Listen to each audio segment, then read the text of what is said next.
ప్రభు పేరట మీ అందరికీ నా వందనాలు.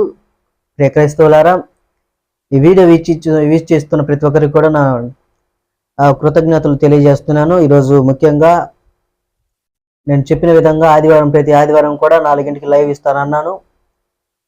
దాని ప్రకారంగానే మీ ముందుకు వచ్చాను. మీరు నన్ను క్షమించాల్సిన విషయం ఏంటంటే, నేను ఒక షార్ట్ వీడియోలో బుధవారము 6:15 ఆదివారము 4 గంటలకు లైవ్ పెడతానని చెప్పాను.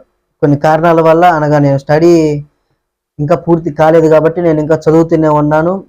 డిగ్రీ కంటిన్యూడ్లోనే ఉన్నాను, కంప్లీట్ కాలేదు. కాబట్టి వాటి పరివర్తన అంశాల వలన నేను గురువారం అనే ఆ రోజు పెట్టవలసిన లైవ్ అనేది ఆపడం జరుగుతుంది. ఎందుకంటే నాకు స్టడీ పరంగా ఇబ్బంది కాబట్టి ఆ రోజు దాని పరంగా దాన్ని ఆపడం జరుగుతుంది. ఆదివారం కొద్దిగా ఫ్రీగా ఉంటాం కాబట్టి ఆదివారం లైవ్ యథావిధిగా ప్రతి ఆదివారం కూడా ఇన్ని అపరోధనలు ఆటంకాలు వచ్చినా కూడా ఆదివారం లైవ్ ఖచ్చితంగా జరుగుతుంది. ఆదివారము 4 గంటలకు మన లైవ్ అనేది జరుగుతుంది, అంటే ప్రీమియర్ జరుగుతుంది.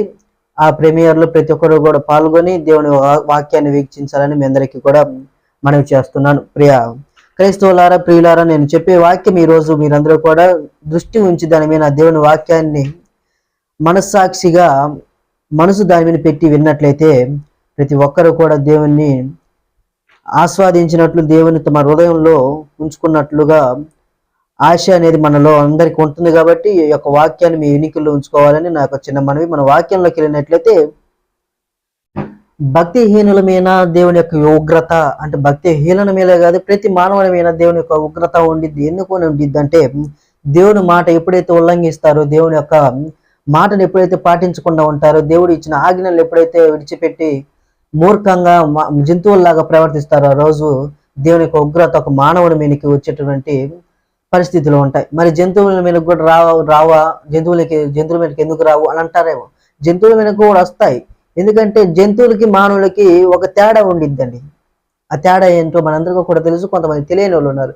మానవులకి జంతువులకి ఉన్న తేడా ఏంటంటే, మానవుడు ఆలోచించేటువంటి సామర్థ్యం గలవాడు, జంతువులు ఆలోచించలేవు. ఉదాహరణకి ఏంటంటే, జంతువులు ఎక్కడంటే అక్కడ లైంగిక కార్యాలు చేస్తూ ఉంటుంటే మనం గమనించినట్లయితే, వాటికి అనేవి లోక మర్యాదలు సాంప్రదాయాలు అనేటువంటి తెలియవు.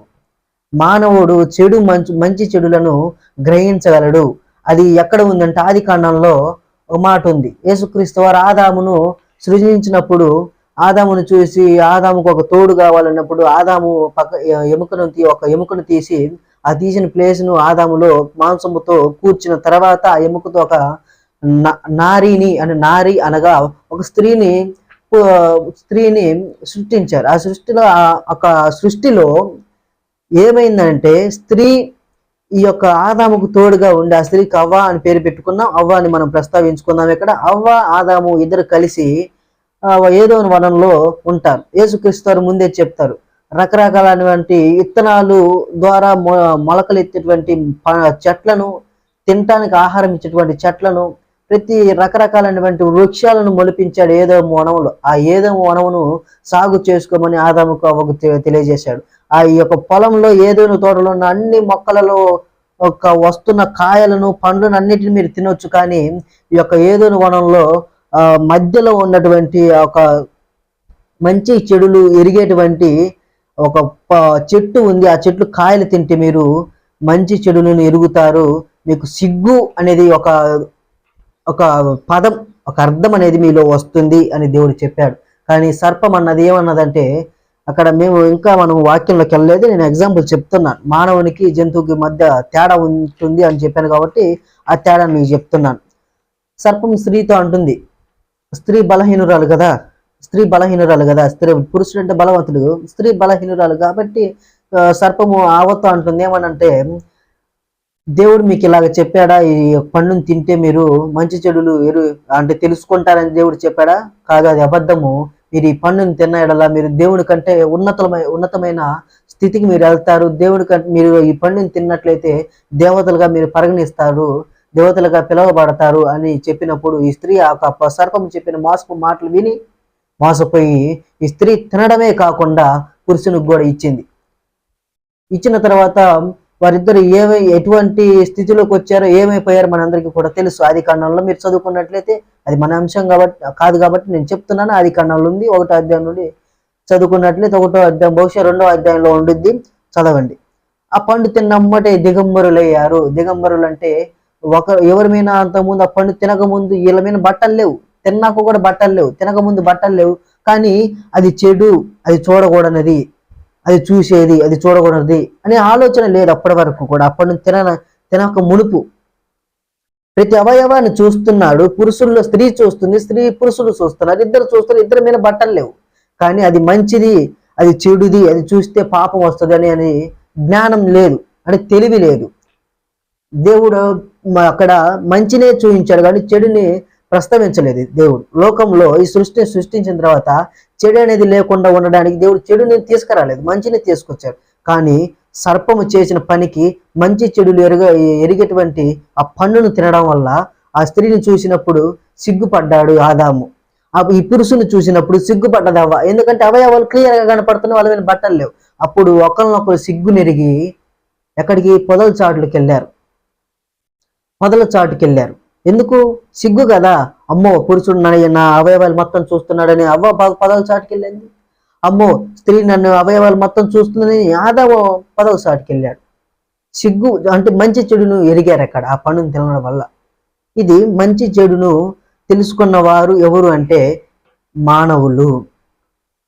మంచి చెడులు ఎరగనివి ఏమిటి అంటే జంతువులు. ఉదాహరణకు జంతువులు విచ్చలవిడిగా ఎక్కడంటే అక్కడ దానికి తల్లి, చెల్లి, అక్క, అన్న, తమ్ముడు, వాయ వరుస లేకుండా లైంగిక పరంగా ఏకమవుతుంటాయి, చూస్తుంటాం కదా మనం అందరము. వాడికి మంచి చెడులు తెలియవు. అందుకే అక్క అని లేదు, తల్లి అని లేదు, చెల్లి అని లేదు, అన్న అని లేదు, తమ్ముడు అని లేదు. ఒక కుక్క ఒక 4-5 కుక్క పిల్లల్ని ఈనిందనుకో, అవి ఎదిగి పెద్దయిన తర్వాత ఆ కుక్కే తన కన్నటువంటి ఆడపిల్లల మీదకి లైంగిక దాడికి వెళ్తుంటాయి. అది మంచి చెడు ఎరగనిది జంతువులు. మానవులు మంచి చెడు ఎరుగుతున్నారు. ఇది మానవునికి జంతువులకి మధ్య తేడా. కానీ మనం వాక్యంలోకి వెళ్ళినట్టయితే భక్తిహీనుల మీదకి దేవుని ఉగ్రత ఎలా వస్తుంది? లేదు, దేవుని మాట వినని వారి మీదకి దేవుడు ఉగ్రత ఎందుకు వస్తుంది, ఎలా వస్తుంది అని అన్నట్లయితే, మన ఉదాహరణకు చిన్నపిల్లలు చిన్నప్పుడు ఏదో ఒక వస్తువుని కొరకడం కానీ, గోడలను కొరకడం కానీ, లేదా ఒక బొమ్మను కొరకడం కానీ, మనం పెన్ను ఇచ్చినప్పుడు పెన్నును కొరకడం కానీ, మనం ఏది ఇచ్చినా కూడా నోట్లో పెట్టుకుంటారు. గమనించినట్లయితే ఎందుకు కొరుకుతున్నారు తర్వాత చెప్తా. కొద్దిగా వయసు వచ్చిన తర్వాత 2-3 సంవత్సరాలు వచ్చిన తర్వాత మట్టి తింటుంటారు. అదే మట్టి అయినా కూడా సరే, మట్టి తినడం, రాళ్ళు తినడం అలాంటివంటివి చేస్తారు. ఎందుకు తింటున్నారు, ఎందుకు నమ్ములుతున్నారు, ఎందుకు కొరుకుతున్నారు అని అంటే, చిన్న వయసులో వారు ఆ కొరకడం ఎందుకు కొరుకుతున్నారంటే, అదే వయసులో పళ్ళు రావడం మొదలవుతుంటాయి. పళ్ళు రావడం మొదలవుతున్నప్పుడు చిన్న పళ్ళు వచ్చినప్పుడు ఆ పళ్ళు దురదగా ఉండడం వలన ఏదన్నా వస్తువు వాళ్ళకి చేతికి అందితే అవి కొరకడానికి ఇష్టపడతారు. అదే 2-3 సంవత్సరాల్లో మట్టి ఎందుకు తింటున్నారని అంటే, 2-3 సంవత్సరాలలో కడుపులో నులి పురుగులు మనకు తెలిసే ఉండవచ్చు. నులి పురుగులు మన కడుపులో ఉండడం వల్ల వాటి పని ఏంటి అని అంటే, పేగులు కొరక్క తినడం, వ్యర్థ పదార్థాలను కొరక్క తినడం అనేటువంటి ఒక గతి వాటికి ఉండడం వల్ల మనం గోడలను నాకడం, మట్టి తినడం, ఈ పురుగులు అదే కదా చేసేది. అందుని బట్టి 2-3 సంవత్సరాలలో ఈ విధంగా చేస్తుంటారు. తల్లిదండ్రులు ఎంతో చెప్తుంటారు, కొరకమాకురాన్ని దండిస్తుంటారు, కొడుతుంటారు, తిడుతుంటారు. ఎందుకు ప్రతిదీ నోట్లో పెట్టుకుంటావు, ఇది పెట్టుకుంటే చస్తావురా అని దండిస్తుంటారు. 2-3 సంవత్సరాలు తినమాకురా, తింటే నీకు అనారోగ్య పాలవుతావు, నువ్వు చనిపోతావురా అని దండిస్తుంటారు. ఈ దండనను కూడా వినకుండా వీళ్ళు అదే పని మరీ చేస్తానే ఉంటారు. ఎందుకు చేస్తారంటే వాళ్ళలో ఉన్న బలహీనత అది. కానీ దేవుడు కూడా అదే పరిస్థితిగా మనకు చెప్తా ఉంటాడు, చేయమాకురా, పాపం చేయొద్దు అంటే వాళ్ళ బలహీనత ఏంటి అని అంటే, సాతాను అనేది వాళ్ళ బలహీనత. ఇక్కడ పురుగులకి ఆహారం తినేది మట్టి తినేది ఎలాగైతే బలహీనత ఉండిద్దో, పిల్లలకి కొరకడం ఎలాంటి బలహీనతో ఇక్కడ మనుషులకు కూడా అపవాది అనేది బలహీనత. ఆ బలహీనత దేవుడు ఎన్నోసార్లు చెప్తాడు, నువ్వు చేయొద్దురా, పాపం జోలికి వెళ్ళొద్దు, పాపం జోలికి వెళ్తే చస్తావు, సాతాను చేతికి దొరికితే చస్తావు, సాతాను నిన్ను వశపరుచుకుంటే, నువ్వు సాతాను చేతిలోకి వెళ్తే, సాతాను రెక్కలు చాటుకెళ్తే నువ్వు చస్తావు అని దేవుడు ఎన్నోసార్లు గద్దింపు చేస్తాడు. గద్దింపుకు లోనైనా కూడా అదే పని చేస్తూ ఉంటాం. మనం ఎవరి సందర్శనలో ఎవరి చేతి కింద ఉన్నామంటే సాతాను చేతి కింద ఉన్నాం. కాబట్టి మనం దేవుడు ఎన్నిసార్లు చెప్పినా కూడా మనం ఏనాం. అసలు ఈ మనము దేవుని ఉగ్రతను ఎలా పొందుకోకుండా ఉండాలి అని అంటే ఇక్కడ ఒక మాట ఉంది. అసలు సమస్య, నేను ఒక 5 పాయింట్స్ మీకు చెప్తాను. ఇది దాంట్లోని కాన్సెప్టే, కానీ అర్థం చేసుకోవడానికి కొద్దిగా మైండ్ వాడండి. 5 సమస్యలు అనేది మీకు చెప్తాను, 5 పాయింట్లు మీకు చెప్తాను. 1, అసలు సమస్య ఏంటి? 2వది, దీనికి పరిష్కారం ఉందా? 3వది, పరిష్కారం వలన వచ్చే లాభం ఏంటి? 4వది, దీనిని నడిపించేది ఎవరు? 5వది, ఇంతకు నేను ఏం చేయాలి అని 5 పాయింట్లు చూసుకున్నట్లయితే నేను వరుసగా మళ్ళీ చెప్తున్నాను మీకు. మొదటిది అసలు సమస్య ఏంటిరా అంటే పాపం. మన సమస్య ఏంటంటే పాపం చేస్తున్నాం కాబట్టి మన సమస్య ఏంటంటే పాపం చేయడమే మన సమస్య. దీనికి పరిష్కారం ఏంటి అని అంటే ప్రాయశ్చిత్తం. దుఃఖంతో దేవుడికి ప్రార్థన చేస్తే పాపం అనే దానికి పరిష్కారం దొరికిద్ది, దేవుళ్ళో నిలకడగా ఉంటాం. అసలు ఈ పరిష్కారం దొరకడం వలన లాభం ఏంటి? ఈ ప్రాయశ్చిత్తం పొందడం వలన లాభం ఏంటిరా అని అంటే నీలో పరిశుద్ధత వస్తుంది. ఆ పరిశుద్ధత వలన పరిశుద్ధతను దీనికి సాదృశ్యం, దీనిని ఎవరు నడిపిస్తారు అని అంటే యేసుక్రీస్తు వారి ప్రభుత్వం, దేవుని ప్రభుత్వం, దేవుని పరలోక రాజ్యం, దేవుని వాక్యం, దేవుని ప్రభుత్వం. అసలు ఈ పరిష్కారము జరిగిన తర్వాత, పరిశుద్ధాత్మ వచ్చిన తర్వాత, పరిశుద్ధాత్మ దేవుడి వలన వచ్చిన తర్వాత అసలు ఏమి చేయాలి నేను అని అనుకున్నప్పుడు, నువ్వు పరిచర్య చేయాలి, లేదంటే దేవుని సేవ చేయాలి, లేదంటే దేవుని మార్గంలో నడిపించేటువంటి సేవా కార్యక్రమాలు నువ్వు చేయాలి, లేదంటే దేవుళ్ళో నీతి నిజాయితీగా, బలహీనుడు కాకుండా బలవంతుడుగా, భక్తిహీనుడు కాకుండా భక్తివంతునిగా, దర్శిగా ఉండు. దేవుని మార్గంలో నడవడానికి నువ్వు ఎప్పుడైతే ఉంటావో దేవుడు అదే నీ జీవితంలో ఇష్టానుసారంగా చూసుకునే అంశం. అసలు లోపం పాపం మనలో. ఆ పాపాన్ని దుఃఖంతో పక్కకు తీసివేయాలి. దుఃఖంతో తీసివేసిన తర్వాత మనలో పరిశుద్ధాత్మ వస్తుంది. ఆ పరిశుద్ధాత్మ యేసుక్రీస్తు వారు. ఈ పరిశుద్ధాత్మ వలన మనం ఏం చేయాలి అనుకుంటున్నామంటే ఆ పరిశుద్ధాత్మ వలన మనం దేవుని పరిచర్య చేయాలి. ఈ 5 పాయింట్లు మనలో గుర్తుంటే దేవుని యొక్క నీతి నిజాయితీ మార్గంలో మనం చక్కగా నడవబడుతుంటాం. అసలు సమస్య, ఈ లోకంలో సమస్య పాపం, భక్తిహీనత, దుర్నీతి, దేవుడు లేడు అనే అహంకారం, దేవుడు లేడు అనేటువంటి మూర్ఖత్వం. ఈ మూర్ఖత్వం ఎప్పుడైతే నీలో నుండి తొలగింపబడుతుందో దేవుడు రెక్కల చాట్లు నేను కాచి కాపాడుతుంటాడు. హల్లెలూయా. ఇక్కడ ఒక మాట నేను చెప్తుంటాను. ఒకడు భక్తిహీనుడు అనుకుంటాడు, ఏమనుకుంటాడంటే పాపం చేసేటప్పుడు దేవుడు ఏం చేస్తున్నాడన్నా, పాపం చేసేటప్పుడు దేవుడు ఆపొచ్చు కదా అని అంటాడు. పాపం చేసేటప్పుడు దేవుడు ఆపొచ్చు కదా, పాపం చేసేదాకా ఎందుకు చూస్తున్నాడు దేవుడు అని అంటారు. ఆది కాండంలో ఉంది, ఈ సమస్త జీవరాశులు మీకోసమే ఇచ్చా, ఈ సమస్త రకరకాలైనటువంటి వృక్షములు, పండ్లను మీకోసమే పుట్టించా, స్వేచ్ఛగా బ్రతుకు, వీటన్నిటిని కూడా తిను, ఇదిగో ఈ తోట మధ్యలో ఉన్నదాన్ని తినమాకు, ఇది తింటే నా ఆజ్ఞ మీరినటువంటి వాడివి అని అన్నాడు.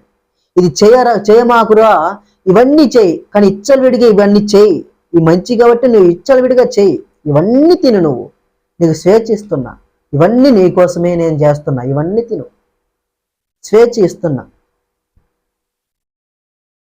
కానీ మానవుడు ఏది ఉపయోగించుకున్నాడు, ఏది ఉపయోగించుకోలేదనంటే స్వేచ్ఛ ఇచ్చిన దానిని ఉపయోగించుకోకుండా దేవుడు స్వేచ్ఛ ఇవ్వని దానిపైన దృష్టి పెట్టి తినకూడని పండు తిని పాపం తెచ్చుకున్నాడు ఆదాము అవ్వ. స్వేచ్ఛ ఇచ్చాడు దేవుడు. బ్రతుకు, ఇచ్చలవిడిగా బ్రతుకు. ఇదిగో నేను చెప్పిన మంచి వరకు ఇచ్చలవిడిగా బ్రతుకు. చెడు జోలికి వెళ్ళమాకు. చెడు జోలికి వెళ్తే నువ్వు ఆ దేవుడి ఆజ్ఞ మీరినట్లయిద్ది అని దేవుడు చెప్పాడు. కాబట్టి దేవుడు ఇచ్చాడు, స్వేచ్ఛ ఇచ్చాడు కాబట్టి ఇక్కడ స్వేచ్ఛను తీసుకోలేకపోయాడు. మాట ఇనికి తీసుకోలేకపోయాడు. నేను మానవుని స్వేచ్ఛ ఇచ్చాను కదా, ఇతను పాపం చేస్తున్నాడే, స్వేచ్ఛ ఇచ్చాను, మళ్ళీ స్వేచ్ఛ ఇచ్చినట్లు మళ్ళీ వెనక్కి తీసుకుంటే నేను స్వేచ్ఛ మాట తప్పినోడిని అవుతాను కదా అని దేవుడు పాపం చేసేటప్పుడు చెప్పట్లే. అర్థమవుతుందా? దేవుడు ఇచ్చిందేమో మంచమైన స్వేచ్ఛ ఇచ్చాడు, మనుషుడు మానవుడు చేసేదేమో చెడువిన స్వేచ్ఛ చేస్తున్నాడు. కానీ దేవుడు మాట తప్పని వాడు కాబట్టి ఇతనికి చెప్పకుండా ఉంటున్నాడు. అట్లా చెప్పకుండా ఉన్నాడు అంటావా? చెప్తున్నాడు, మరలా చెప్తున్నాడు, వెళ్ళొద్దు, దాని జోలికి వెళ్ళొద్దు అని ముందే చెప్పాడు. దాని జోలికి వెళ్ళొద్దు చెప్పాడు. దేవుడు మాట ఇల్లా. విననప్పుడు ఏం చేస్తాడు? యెషయా గ్రంథంలో ఒక మాట ఉంది, బహుశా ఏదో ఒక అధ్యాయం నేను చదివినట్లుంది. ఎన్నిసార్లు గద్దించినను గద్దింపులో లోబడిన వాడు హఠాత్తుగా మరణిస్తాడు అని దేవుడు చెప్తున్నాడు. వీడికి వెళ్ళొద్దురా అంటే వాడు చెడు జోలికే వెళ్తున్నాడు. మానవుడు చేసేదే తప్పు, మళ్ళీ దేవుడిని ప్రశ్నించడం ఒకటి. మళ్ళీ ఎందుకు అడ్డుకోవట్లేదన్నా అని అడుగుతాడు. దేవుడు స్వేచ్ఛ ఇచ్చాడండి. స్వేచ్ఛ ఇచ్చినట్లు మళ్ళీ వెనక్కి తీసుకుంటాం. దేవుడు మాట తప్పినాడు కదా. చెయ్యొద్దని చెప్పాడు, స్వేచ్ఛ ఇచ్చాడు, మంచి వాటి మీద స్వేచ్ఛ ఇచ్చాడు. ఇదిగో చెడు ఉందిరా, చెడు చేయొద్దు అని చెప్పాడు. వీడు చెడునే చేస్తున్నాడు. స్వేచ్ఛ ఇచ్చినట్లు మళ్ళీ వెనక్కి తీసుకుంటే దేవుడు మాట తప్పినవాడు అవుతాడు. అందుకు ఒక మనిషి పాపం చేసేటప్పుడు దేవుడు చెప్పడం లేదు. అయితే రోమలకు రాసిన పత్రిక 1వ అధ్యాయం 12వ వచనంలో సబ్జెక్ట్లోకి వెళ్ళినట్లయితే, రోమిలకు రాసిన పత్రిక 1వ అధ్యాయం 12వ వచనంలో నేను చదివి వినిపిస్తాను. మీ స్క్రీన్ మీద ప్రజెంట్ చేయకపోయినా మీరు బైబిల్ తెరిచి చూసినట్లయితే మీకు అర్థమవుతుంది. నేను కల్పన కట్లు అనేటువంటి ఏవి కూడా చెప్పను. నేను బైబిల్లో ఉన్న విషయాలు మీకు చెప్తాను. ఆత్మ సంబంధమైన కృపావరమేదైనను మీ కిచ్చుటకు మిమ్మును చూడవలెనను మిగుల అపేక్షించుచున్నాను. ఆత్మ సంబంధమైన కృపావరమే అయినను మీకిచ్చుటకు మిమ్మును చూడవలెనని మిగుల అపేక్షించుచున్నాను. ఇక్కడ 12వ వచనంలో 13వ వచనంలో సక్రీస్తు అను శబ్దమునకు అభిషేక్తులని సహోదరులారా, నేను ఇతరులైన అన్యజనులలో ఫలము పొందినట్లు మీలో కూడా ఫలమేదైనను పొందవలెనని అనేక పర్యములలో మీ యొద్దకు రానుద్దేశించితిని. గాని ఇది వరకు ఆటంకపరచబడితిని. ఇది మీకు తెలియకుండా నాకు ఇష్టము లేదు. మళ్ళీ చదువుతాను నేనండి. మీ వద్దకు రానుద్దేశించితిని గాని ఇది వరకు ఆటంకపరచబడి తిని, ఇది మీకు తెలియకుండా నాకు ఇష్టం లేదు అని అంటున్నాడు. ఇక్కడ మనం డైరెక్ట్గా 19వ వచనంలో ఒక మాట ఉండింది. 18వ వచనంలో దుర్నీతి చేత సత్యమును అడ్డగించు మనుషుల యొక్క సమస్త భక్తిహీనత మీదను దుర్నీతి చేత సత్యమును అడ్డగించు మనుష్యుల యొక్క సమస్త భక్తిహీనత చేతను దుర్నీతి మీదను దేవుని కోపము పరలోకము నుండి బయలుపరచబడుచున్నది. దుర్నీతి చేత సత్యాన్ని అడ్డగించేవారు మనకు తెలుసు. నీతి లేనటువంటి వారు సత్యాన్ని అడ్డగించేవారు ఎవరు మనకు తెలుసు. నేను చేసే పని కూడా అదే. సత్యాన్ని అంటే సత్యం అంటే బైబిలే కదా. మన దేవుడు ప్రబోధించినటువంటి జ్ఞానం మేరకు బైబిల్ అనేది సత్య గ్రంథం, పరిశుద్ధ గ్రంథం. ఈ సత్యాన్ని ప్రజలకు ప్రచారం చేస్తుంటే దుర్నీతి చేత అడ్డగించేవారు ఎవరో మనకు తెలుసు. పేర్లు చెప్పాలా? భయపడాల్సిన అవసరం లేదు కాబట్టి పేర్లు చెప్తా నేను. సత్యాన్ని అడ్డగించేవారు ఎవరంటే మనకు ప్రత్యక్షంగా కనపడేది రాధా మనోహర్ దాస్, బిచ్కి బాబా, కరుణాకరు, లలిత్ కుమారు, ముదిగొండ శివప్రసాద్, ఇంకే ఇతర ఆడవారిలో కూడా ఉన్నారు. వారిని ప్రస్తావన తీసుకురావాలని నా ఉద్దేశం లేదు. నాకు అసలు వారి మీద ఆలోచన లేదు. ఎందుకంటే ఆడవాళ్ళు చాలా పవర్ఫుల్ కదా, వాళ్ళు ఎటువంటి కేసులు పెట్టినా కూడా చెల్లుతాయి కాబట్టి వాళ్ళు ప్రస్తావించడానికి ఇష్టపడట్లేదు. సత్యాన్ని అడ్డగించేవారు ఇప్పుడు చెప్పిన 5 చాలా మంది ఉన్నారు, మీకు తెలిసే ఉండొచ్చు. ఏమంటున్నాడు మళ్ళీ చదివి వినిపిస్తాం. దుర్నీతి చేత సత్యమును అడ్డగించు మనుష్యుల యొక్క సమస్త భక్తిహీనత మీదను, దుర్నీతి మీదను, భక్తిహీనత దుర్నీతి ఇంపార్టెంట్. మనకి ఏదైనా దీంట్లో ఉందంటే భక్తిహీనత దుర్నీతి అనేది మనకి ఇంపార్టెంట్. దేవుని కోపం పరలోకము నుండి బయలుపరుచుచున్నది ఈ రెండింటి మీద.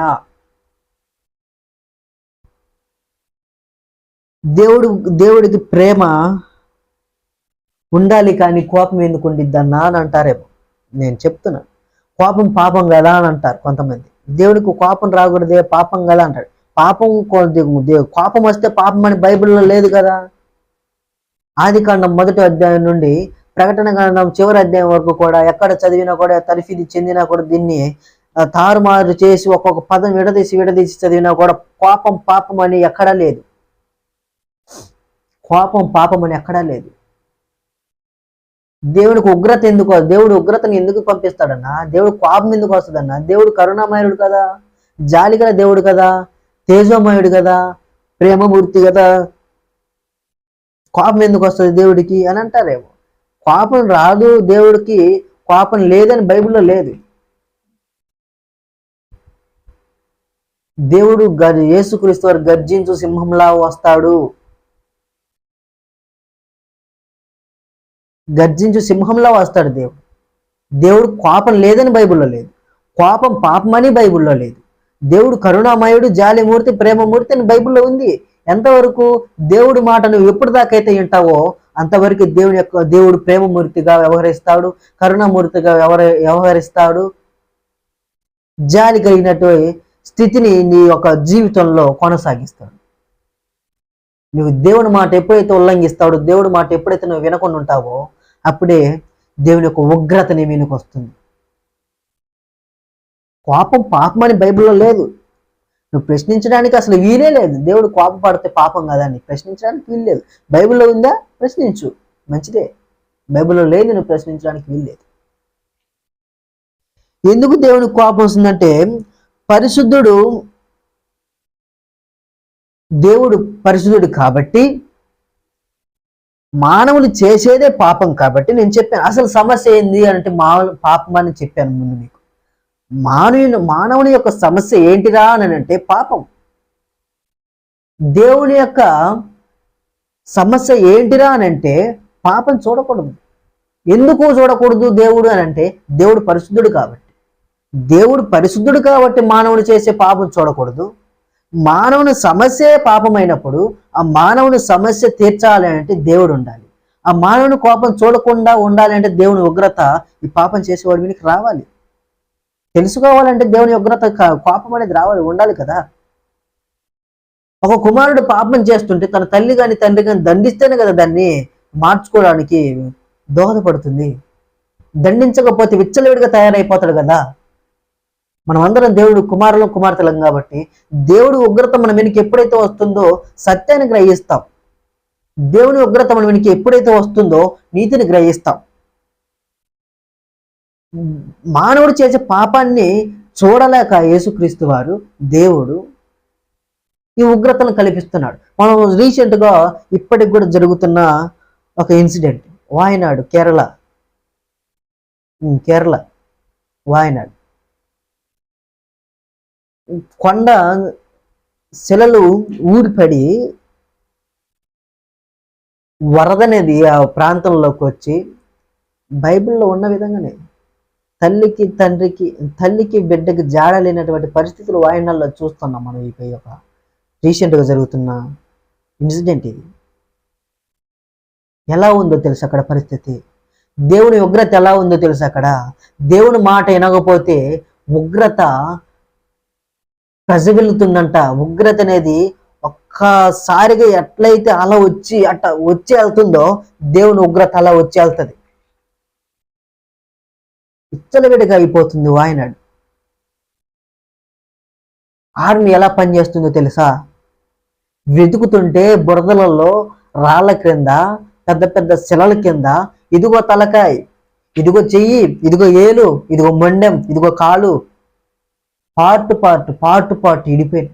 ఈ కాలు ఇతందని చెప్పడానికి అవకాశం లేదు, ఈ తల అతందని చెప్పడానికి అవకాశం లేదు. ఈ తల ఎవరిదో, ఈ మొండెం ఎవరిదో, ఈ కళ్ళు ఎవరియో, ఈ చేతులు ఎవరియో, సంబంధం లేకుండా ఇడిపోయారు. దేవుని ఉగ్రత అలా ఉండింది. దేవుడు మాట వినకపోతే ఉగ్రత అలా ఉండింది. దేవుడు ప్రేమమూర్తి కాదని కాదు, దేవుడు కరుణమూర్తి కాదని కాదు, దేవుడు జాలిమూర్తి కాదని కాదు, దేవుడు పాపం చూడని వాడు కాబట్టి ఈ ఉగ్రత వాళ్ళ మీదకి వచ్చింది. కళ్ళు మూసుకోలేక, కళ్ళు మూసుకుంటే ప్రపంచం ఏమైపోతుందని భయంతో, కళ్ళు మూసుకుంటే ప్రపంచం పోతుందేమో అనే భయంతో కళ్ళు తెరిచి లోకాన్ని కనిపెడతా ఉన్నాడు. నా పిల్లలు ఎక్కడ కూడా నాశనం కాకూడదని. కానీ కళ్ళు ఎదురుగా తన పిల్లలు పాపం చేస్తుంటే దేవుడు పరిశుద్ధుడు కనుక పాపాన్ని చూడలేక ఉగ్రతను పంపిస్తున్నాడు. ఆదికాండం 6వ అధ్యాయం నుండో బహుశా 7వ అధ్యాయం నుండో జల ప్రవాహము వచ్చింది. నోవాహు చెప్తాడు, లేమెకు కుమారుడు నోవాహు కదా. నోవాహు ఓడను తయారు చేసి 7 జాతులకు సంబంధించిన పక్షులు, 7 జాతులకు సంబంధించిన జంతువులు, 7 జాతులకు సంబంధించిన సముద్రంలో జీవిస్తున్న చరరాశులు, వీటన్నిటిని, వాటితో పాటు ఆనోకు కుమారులు, కుమార్తెలు, కోడన్లు, భార్య అందరూ ఓడలో ఉండి, దేవుని ఉగ్రత అంటే వీడు పాపం చేయలేదు కాబట్టి నేను వాడలో ఉంచాడు, సురక్షితంగా దేవుడు వీళ్ళని ఉంచాడు. మిగతా అదంతా కూడా దేశం అంతా కూడా పాపమయమైపోయిందని వరద లాంటి అటువంటి సునామీని అక్కడ దేశంలో 40 రాత్రులు పగళ్ళు వర్షం కురిపించాడంట. 150 రోజులు భూమి మీద నీళ్ళు అలానే ఉండిపోయాయంట. 600 సంవత్సరాల తర్వాత 150 దినములు నీళ్ళు అలానే ఉన్నాయి. 150 దినములు 600 సంవత్సరం అంటే 500 సంవత్సరంలో జరిగిన ఆ ఉద్రిక్తత, 150 దినముల పాటు భూమి మీద ఉన్న నీళ్లు 6వ సంవత్సరం మొదటి నెల మొదటి రోజు వరకు కూడా అలానే ఉన్నాయి. 6వ సంవత్సరం మొదటి నెల మొదటి రోజున ఆ నీళ్లు ఇంకిపోయాయి, ఆరిన నెలగా అయిపోయాయి. అప్పుడే నల్లటి పావురాన్ని పంపించాడు. దైవ సేవకులు కూడా కొద్దిగా ఇక్కడ కొద్దిగా చాలా పెద్ద మిస్టేక్ చేస్తుంటారు. కాకిని పంపిస్తే శవాల మీద పోయి పొడుచుకొని తిన్నాయి, పావురాన్ని పంపిస్తే ఒలీవల కొమ్మని తెచ్చింది అని చెప్తారు. కానీ బైబిల్లో ఏముందో తెలుసా, నల్ల కాకిని ఫస్ట్ పంపించినప్పుడు అది చూసి మళ్ళీ తిరిగి వచ్చింది. రెండవసారి పంపించినప్పుడు అది చూసి ఏం తెచ్చిందనంటే ఒలీవల మొక్క తెచ్చింది, నల్ల పావురం ఆడిచ్చింది. నల్ల పావురం అంటే పావురమే నల్లగున్న పావురాను అని కాదు,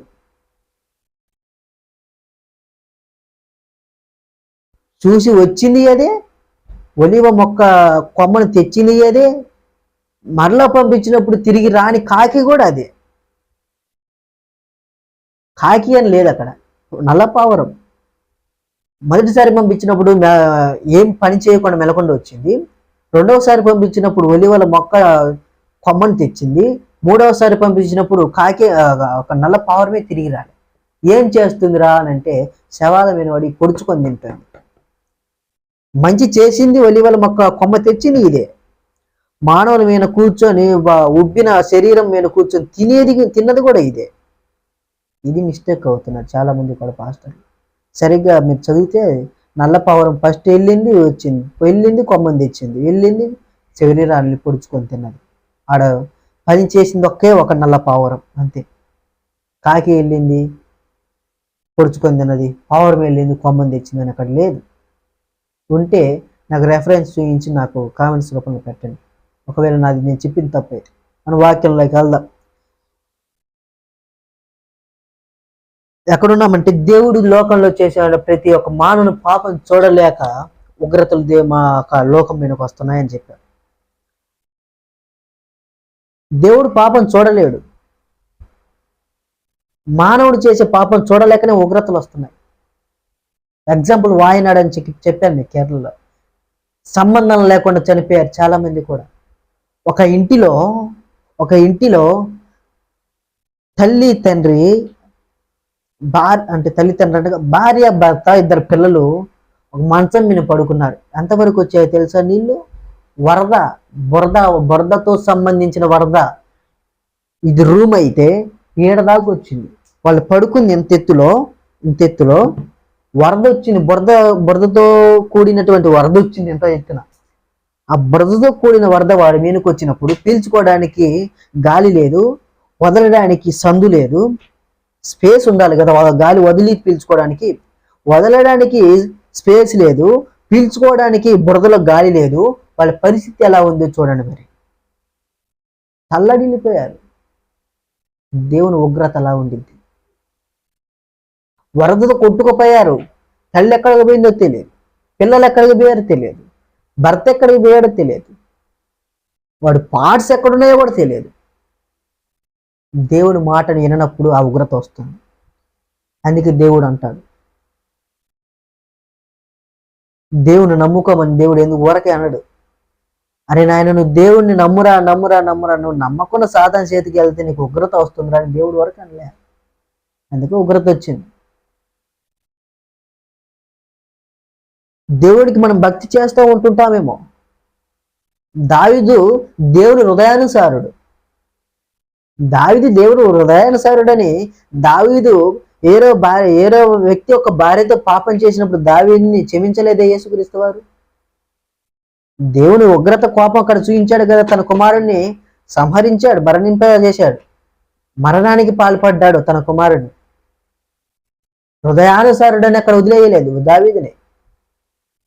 దావీదు యేసుక్రీస్తు వారికి హృదయానుసారుడు. ముందుగా దావీదు దేవుని యొక్క ఆజ్ఞను ఉల్లంఘించి పాపం చేయడం వలన తన కుటుంబంలో ఉగ్రత వచ్చి తన కుమారుణ్ణి కోల్పోయాడు దావీదు. మోషే యేసుక్రీస్తు వారికి మిత్రుడు, స్నేహితులు లాంటి వాడు. కలిసి పెరిగి ఎంజాయ్ చేసినటువంటి మిత్రుడు కాదండి. హృదయానికి మిత్రుడు అనిపించాడు మోషే. దేవుడికి మిత్రుడు మోషే. దేవుని ఉగ్రతకు దోహదపడ్డాడు. ఎందుకు? అనరాని మాట అనమాకురా నాయన అని నత్తోడికి చెప్తే, నత్తోడు ఏం చేశాడంటే, ఈ యొక్క ఐగుప్తు దేశం నుండి తీసుకొచ్చిన 40,000 ఐగుప్తు దేశం నుండి తీసుకొచ్చిన 40 రోజులు 40 రాత్రులు పగళ్ళు తీసుకొచ్చిన వీరు వారి ఇష్టానుసారంగా విగ్రహాలను తయారు చేసుకొని పూజల పురస్కారాలు చేసుకొని దేవుని ఆజ్ఞను ఉల్లంఘించిన ఆ ప్రజలను చూసి దుర్భాషలాడిన మోషేను చూసి దేవుని ఉగ్రత మోషే మీద చూపించాడు. నువ్వు ఇక ఇశ్రాయేలును నడిపించలేవు, ఎందుకు నాయన అని అడుగుతున్నావేమో. నువ్వు ఇశ్రాయేలు ప్రజలు, నా పిల్లలను నువ్వు దూషించావు, నువ్వు మరుసటి రోజు చచ్చిపోతావురా అన్నాడు దేవుడు. మరుసటి రోజు చచ్చిపోయాడు. మోషే ఎవరు? దేవుని మిత్రుడు. కానీ దేవుడి మిత్రుడు అని అక్కడ జాలి చూపించలేదు. దేవుని పిల్లలను దూషించడం వలన దేవుడు మిత్రుడినైనా సంహరించడానికి ఇష్టపడ్డాడు. మోషే చచ్చాడు. తర్వాత యెహోషువ కానానుకు తీసుకెళ్ళాడు. సంసోను కూడా అంతే. తల్లి మాట అయిన సంసోను, దేవుడి మాట అయిన సంసోను. తల్లి వద్దురా నాయన, వద్దురా, అరే వాడితో వద్దురా, పిల్లలతో వద్దురా, వాడు గాజా వారి సాంగత్యమే నీకు వద్దురా, వారి జోలికి నువ్వు ఎందుకు వెళ్తున్నావు? వాళ్ళకి మనకు పడదు, వాళ్ళకి మనకు వైరము, దేవుడికి అయిష్టమైనటువంటి కార్యకలాపం అది.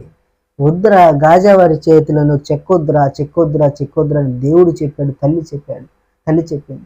వీళ్ళిద్దరి మాట వినకుండా సంసోను వెళ్ళి దాని ఒడిలో పడుకొని పాపం చేశాడు. ఏం జరిగిందో తెలుసా? తన బలం ఎంట్రుకల్లో ఉండిద్ది అని తెలుసుకొని ఆ ఎంట్రుకల్ని లేడి మాయ చేసి తొడమీన పడుకోబెట్టుకొని ఆ ఎంట్రుకల్ని కత్తెరతో కత్తిరించి, బలం ఉన్నటువంటి ఎంట్రుకలని కత్తెరతో కత్తిరించి తన బలాన్ని పక్కకు తీసేసి సైనికులకు అప్పగించినప్పుడు సైనికులు ఏం చేశారో తెలుసా? దేవాలయం గుమ్మాల మధ్య సంఖ్యలతో కట్టేసి కళ్ళు పెరికి హింసించారు హింసించారు చివరికి ప్రాయశ్చిత్తం పొందుతున్న కన్నీరు కార్చి ప్రార్థన చేస్తున్నాడు.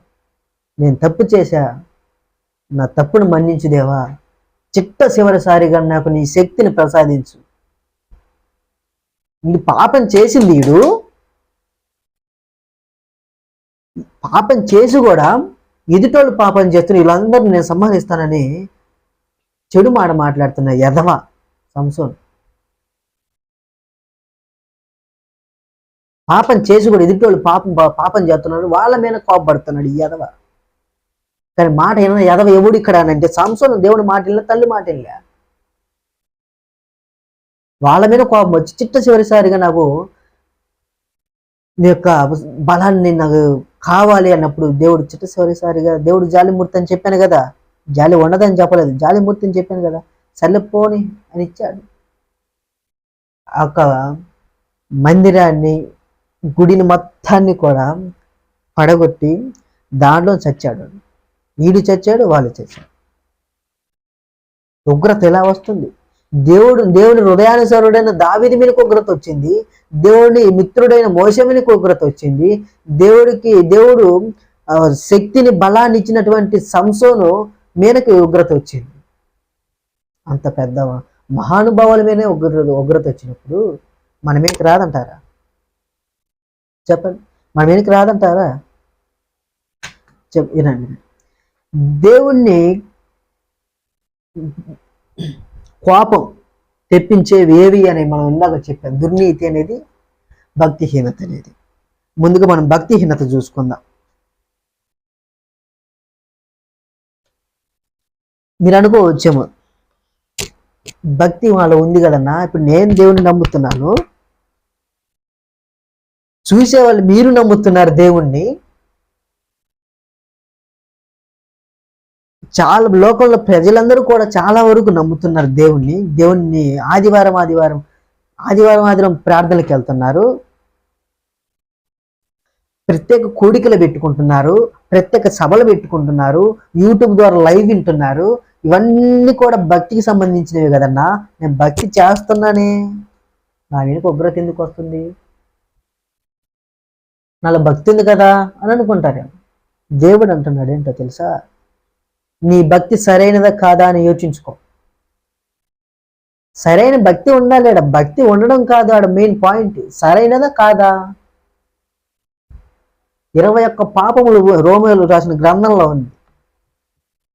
10 ఆజ్ఞలు పాటించాల్సిన ఆజ్ఞలు, 10 ఆజ్ఞలు నిర్గమకాండంలో ఉన్నాయి. మానవుడు చేయకూడని పాపములు రోమేలకు రాసిన పత్రికలో ఉన్నాయి. 21 పాపములు. నేను చదివి వినిపిస్తాను. మీరు కొద్దిగా వీడియో లెంత్ అయినా కూడా మీరు చక్కగా వింటే దేవుని ఉగ్రత, దేవుని కోపం అనేది మన మీదకి రాకుండా ఉండిద్ది. మనసు పెట్టి వినండి. మళ్ళీ భక్తి ఉంది కదన్నా, మరి దేవుని ఉగ్రతకి ఎందుకు మేము దేవుని ఉగ్రత మా మీదకి ఎందుకు వస్తుందని అంటారేమో. నీ భక్తి సరైనదో కాదో యోచించుకో ముందు. నీ భక్తి సరైనదైతే దేవుని ఉగ్రత నీ మీదకి రాదు, దేవుని ప్రేమ మాత్రమే నీ మీదకి వస్తుంది. నీ భక్తి సరైనది కాకుండా ఉన్నదా, దేవుని ఉగ్రత నీ మీదే ఉంటుంది. రోమిలికి రాసిన పత్రిక 1 అధ్యాయం 24 19 వచ్చిన నుండి 24 వరకు చూసుకుంటే, మనం రోమిలికి రాసిన పత్రిక 1 అధ్యాయము 19 వచనం నుండి 24 వచనం వరకు చదివి వినిపిస్తాను, వినండి. ఎందుకనగా దేవుని గురించి తెలియ సఖ్యమైనదేదో అది వారి మధ్య విషదమై ఉన్నది. దేవుడు అది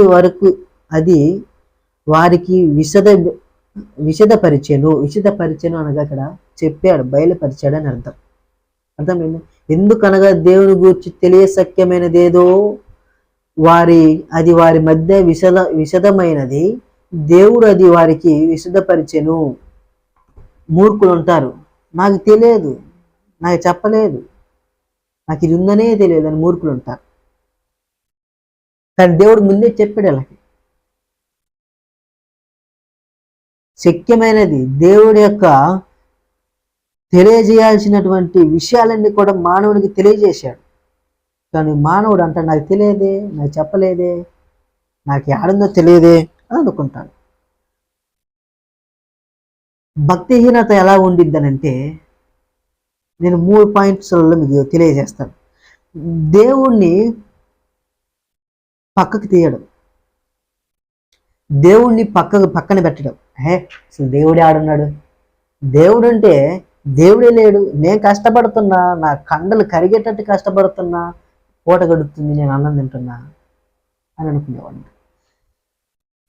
దేవుణ్ణి దేవుళ్ళ చూడని వాడు ఒకడు ఉన్నాడు. భక్తిహీనతలో ఒక పార్టీ, దేవుణ్ణి దేవుళ్ళ చూడనటువంటి వాడు ఒకడు ఉంటాడు. అంటే దేవుడి మీద భయభక్తి లేకుండా ఉంటాడు. దేవుడు అంటే భయం లేకుండా విచ్చలవిడిగా చేసేటువంటి భక్తిహీనత ఉంటుంది. దేవునికి మనకి సంబంధం లేకుండా బ్రతికేటువంటి వాడు ఒకడు ఉంటాడు. నాకు చెప్పేవాడే లేడు, నాకు ఒకరు చెప్పాలా, నాకు తెలియదా అని విచ్చలవిడిగా బ్రతికేటువంటి భక్తిహీనులు ఉంటారు. భక్తిహీనులు ఉంటారు. 19:24 అన్న విధంగా ఇది 24 వరకు చదివి వినిపిస్తాను కాబట్టి చూడండి. ఆయన అదృశ్య లక్షణములు అనగా ఆయన నిత్య శక్తియు దేవత్వమును జగత్పత్తి మొదలుకొని సృష్టింపబడిన వస్తువులను ఆలోచించటం వలన తేటపడుచున్నవి గనుక వారు నిరుత్తురులై ఉన్నారు అని అంటున్నాడు. ఇక్కడ ఏమంటున్నాడంటే అదృశ్య లక్షణములు, దేవుడు కనపడకపోవడం వల్ల, అదృశ్యంగా ఉన్న దేవుని శక్తిని మానవుడు గ్రహించలేకపోవడం వల్ల దేవుడు ఆడున్నాడు అనుకుంటున్నాడు.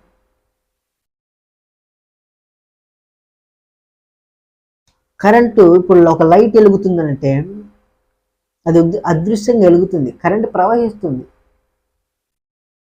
నీకు కనపడుతుందా, నాకు కనపడుతుందా? కనపడదు, ప్రవహిస్తుంది. ఇంతకీ ప్రవహించడం వల్ల లైట్ వెలుగుతుంది. ఎలా నువ్వు చెప్పగలవంటే కరెంటుని పట్టుకుంటే చస్తావు కదా, అందుకనే కరెంటుని పట్టుకుంటే చస్తావు కాబట్టి దేవుణ్ణి మనం స్వయంగా చూస్తే మనం చస్తాం. దేవుని ప్రకాశవంతమైన వెలుగును మనం చూడలేము కాబట్టి అదృశ్యంగా దేవుని యొక్క శక్తి ఉంది. కానీ మూర్ఖులు దేవుడు కనబడట్లేదు కదా అని దేవుడు లేడు అనుకుంటారు. ఇది భక్తిహీనత. ఇది దేవుడు లేడు అనుకోవడం దుర్నీతి. దేవుడు లేడు అనుకోవడం మూర్ఖత్వం, అమాయకత్వం. దేవుని పక్కన పెడతారు. నా శక్తి సామర్థ్యం వల్ల నేను పనిచేసి బ్రతుకుతున్నా కానీ దేవుడి వల్ల నేను ఎందుకు బ్రతుకుతున్నానే అనుకునేటువంటి మూర్ఖులు ఉంటారు. ఆ మూర్ఖులకు ఒక మాట నేనేం చెప్పదలుచుకున్నానంటే, నీలో నీ జీవం ఉంటేనే కదా ఈ లోకంలో నువ్వు బ్రతకడానికి అవకాశం ఉండేది. నీలోని జీవం యేసుక్రీస్తు వారి దేవుడిదైనప్పుడు ఆ జీవం దేవుడిది కదా, ఆ దేవుడి జీవం నీలో ఉండబట్టే కదా నువ్వు బ్రతికి యొక్క పనులు చేసుకొని బ్రతుకుతున్నా. ఆ దేవుడిచ్చిన జీవాన్ని దేవుడు తీసుకుంటే నువ్వు బ్రతుకుతావా? భూమి మీద చెలిస్తావా? నడుస్తావా? తిరుగుతావా? మాట్లాడతావా? దేవుని ఆ జీవం అనేది, దేవుడి ఆత్మ అనేది దేవునిది కదా, ఆది కాండంలో ఉంది కదా. ఒక బొమ్మను తయారు చేసి నాసిక రంధ్రంలో శ్వాసని వదిలాడు, తన ఆత్మని వదిలాడు కాబట్టి అది దేవుని ఆత్మ. దేవుని ఆత్మ, ఆ జీవం మనలో ఉన్నది కాబట్టి మనం పనులు చేసుకుంటున్నాం. కానీ మానవుడు అట్లా ఆలోచించట్లే. నా కన్నుల ద్వారా నేను కష్టపడి చేస్తున్న పనులు కాబట్టి నాకు ఆ కూడు దొరుకుతుంది అంట. జీవం లేనప్పుడు నువ్వేం కష్టపడతావు? జీవమే లేనప్పుడు నీ ఎముక కన్నెందుకు వస్తుంది? దుర్నీతిలోకి వెళ్ళినట్లయితే ఇక్కడ రోమిలికి రాసిన పత్రిక 1వ అధ్యాయం 24 నుండి 32 వరకు చూసుకుంటే, 24 నుండి 32 వరకు చూసుకుంటే, ఈ హేతు చేత వారు తమ హృదయముల దురాశలను అనుసరించి తమ శరీరములను పరస్పరం అవమానించుకున్నట్లు దేవుడు వారిని అపవిత్రతకు అప్పగించెను. ఎవరు అప్పగించారంట? ఇక్కడ దేవుడే అప్పగించాడు. ఎందుకు అప్పగించాడు అని అంటారేమో. అసలు దుర్నీతి అంటే ఏంటి అన్నానంటారేమో. నీతి న్యాయం లేనివాడు, సిగ్గు శరం లేనివాడు, మనస్సాక్షి చనిపోయినవాడు, మనిషిగా ప్రవర్తించినోడు, జంతువుగా ప్రవర్తించేవాడు, మంచి చెడులు వదిలిపెట్టిన వాడు దుర్నీతిని అనుసరించేవాడు. వాడికి సిగ్గు శరం ఉండదు, వాడికి నీతి న్యాయం ఉండదు. అలాంటి వాడు దుర్నీతి గలవాడు. ఈయన ఏమంటున్నాడంటే, ఇక్కడ ఏమంటున్నాడంటే, ఈ హేతు చేత వారు తమ హృదయములు దురాశలను అనుసరించి తమ శరీరములను పరస్పరం అవమానపరచు కొనినట్లు దేవుడు వారిని అపవిత్రతకు అప్పగించాడు, సాతానికి అప్పగించాడు, దేవుడే అప్పగించాడు. ఎందుకు అప్పగించాడంటే, ఎన్నిసార్లు చెప్పినా వద్దురా, దాని జోలికి వెళ్ళొద్దురా, దాని జోలికి వెళ్ళొద్దురా, పాపం చేస్తున్నావు, పాపం చేయొద్దురా, నీతి తప్పొద్దురా, సిగ్గు తప్పొద్దురా, నీకు సిగ్గు శరం లేదురా, సిగ్గు శరం ఉండేలా చూసుకోరా, నువ్వు పాపం లేనివాడిగా బ్రతుకురా, పాపం వదిలిపెట్టురా అని ఎన్నిసార్లు చెప్పిన మాటలు వినకుండా పాపంలోనికి వెళ్ళే వాడినికి దేవుడు ఉగ్రత కల్పిస్తాడని చెప్పాడు కదా. ఎన్నిసార్లు చెప్పిన విన్నోడికి ఉగ్రతే కల్పిస్తాడు. పరస్పరము అవమానపరుచుకున్నట్లు దేవుడు వారిని అపవిత్రాత్మకు అప్పగిస్తాడు. ఇవన్నీ వద్దు అని చెప్తే విననప్పుడే అపవిత్రాత్మకు అప్పగిస్తాడు. మనం ముందుకెళ్తే, తమ శరీరమును పరస్పరము అవమానపరుచుకున్నట్లు దేవుడు వారిని అవమానపరచడం. తమ శరీరములు, ఇప్పుడు దేవుడు పోలికగా ఆదామును తయారు చేశాడు. దేవుని పోలికగా మానవుడు అనగా ఆదామును తయారు చేశాడు. ఆదాము పోలికగా అవ్వను తయారు చేశాడు. దేవుడు పోలిక ఆదాములో ఉంది, ఆదాము పోలిక అవ్వలో ఉంది. ఇప్పుడు దేవుడి పోలిక ఆదాముది కాబట్టి ఆదాము పోలిక అవ్వదు కాబట్టి ఈ రెండు పోలిక కూడా దేవుడి పోలికతో సమానం. పరస్పరము శరీరములను అవమానపరుచుకోవడం. పరస్పరము చెప్తాను వినండి. రోమిలికి రాసిన పత్రిక 1వ అధ్యాయం 19 వచనంలో మనం చూసుకున్నాం. 19 ఒకసారి చదివి వినిపిస్తాను. ఎందుకనగా దేవుని గురించి తెలియశక్యమైనది, మనకి దేవుడు ముందే చెప్పాడు ఇలా చేయొద్దని. కానీ చెప్పినా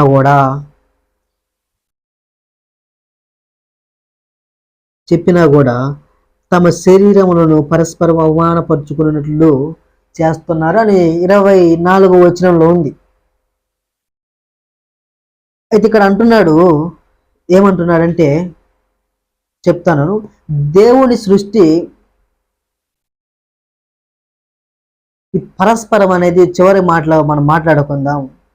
దేవుడు నిత్య శక్తి అనే అదృశ్య శక్తి దేవుడు కాబట్టి ఒక ఎగ్జాంపుల్ మీకు తెలియజేస్తాను. ఒక వ్యక్తి ఒక సైంటిస్ట్తో మధ్య జరిగిన సంభాషణ. ఆ సంభాషణలో భోజనం చేసేటప్పుడు వాళ్ళిద్దరు మాట్లాడుకుంటారు. నువ్వు భౌగోళిక శాస్త్రవేత్త కదా, నీకు తెలియదంటూ ఏమీ లేదు కదా భౌగోళిక శాస్త్రంలో. నీకు భౌగోళిక శాస్త్రంలో ఆశ్చర్యం కలిగించినటువంటి ఏమున్నాయన్నా అని అడిగినప్పుడు అతను చెప్తాడు, భూమి చంద్రుడి చుట్టూ తిరగడం, అది నాకు చాలా ఆశ్చర్యంగా అద్భుతంగా ఉంటుంది అని అంటాడు. ఇతను అనుకుంటాడు మనసులో, ఇది 3వ తరగతిలోనే ఉంది కదా, 3వ తరగతిలో వస్తుంది బహుశా, ఇది 3వ తరగతిలోనే ఉంది కదా, సూర్యుడు తన చుట్టూ తిరుగుతూ భూమి చుట్టూ కూడా భూమి సూర్యుడు చుట్టూ తిరుగుతూ తిరుగుతూ సూర్యుని చుట్టూ కూడా తిరుగుతుందని 3వ తరగతిలో ఉంది కదా, ఇది కూడా చాలా ఆశ్చర్యమైనదా అని అడిగినప్పుడు అతను ఏం చెప్తున్నాడంటే,